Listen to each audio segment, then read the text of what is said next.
So অবশেষে আসলে অপেক্ষার পালা শেষ হচ্ছে। সবাই খুবই রেগে আছেন আই নো, বাট আমার কাছে মনে হয় যে এই মুহূর্তে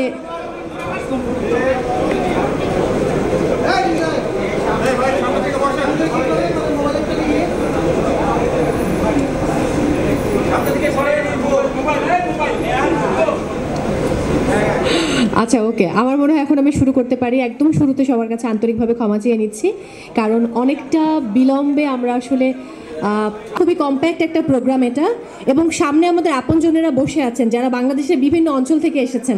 আচ্ছা, ফরিদপুর থেকে কেউ এসেছেন? একজন আসার কথা, right? Okay, Puja, it's okay, no problem, sure. আচ্ছা, আমরা সামনে যিনি আছেন ইনি আমাদের মানে অফিসিয়াল ফটোগ্রাফার, দ্যাটস ওয়াই উনি আসলে সামনে এসে ছবি তুলছেন। আমি ক্ষমা চেয়ে নিচ্ছি সবার কাছ থেকে। তবে শুরুতে যাকে আমি আমন্ত্রণ জানাবো, আচ্ছা দারুচিনি দ্বীপের কথা তো সবার মনে আছে, রাইট? ভাইয়েরা, আপনারা আমার কথা না শুনলে খুবই মুশকিল, আমি দুঃখিত।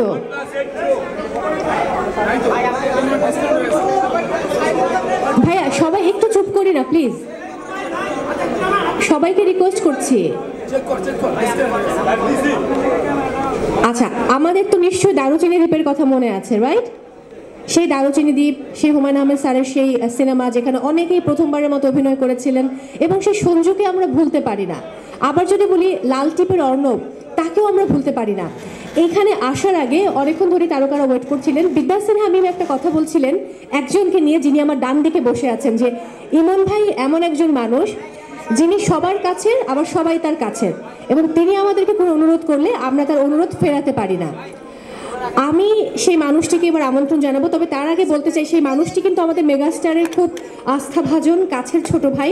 পাসওয়ার্ডের কথা তো নিশ্চয়ই মনে আছে, যেখানে ইমন ভাইকে আমরা দেখেছিলাম একটা প্রতিবন্ধী চরিত্রে অভিনয় করতে, দুর্দান্ত অভিনয় করেছিলেন, এবং কাছের ছোট ভাই আস্থা অর্জন করেছেন বলে আমার ধারণা শাকিব খান এমন একটি গুরু দায়িত্ব ইমন ভাইকে দিয়েছেন, অর্থাৎ রিমার্ক এইচবি যে লিমিটেড আমরা বলছি, সেটার অবশ্যই এক্সিকিউটিভ ডিরেক্টর মামনুন হাসান ইমন। আমি এবার তাকে মঞ্চে আমন্ত্রণ জানাবো, তাকে অনুরোধ করব আপনজন প্রোগ্রামের ব্যাপারে বিস্তারিত আপনাদের সঙ্গে শেয়ার করতে, এবং বিনীতভাবে অনুরোধ করছি একটু যদি সবাই আমাদের কথাগুলো শোনেন প্লিজ, রিকোয়েস্ট করছি আপনাদেরকে।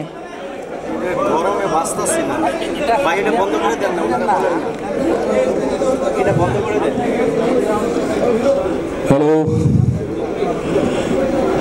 সবার উপরে শান্তি বর্ষিত হোক, সবার মধ্যে ভালোবাসা ছড়িয়ে যাক।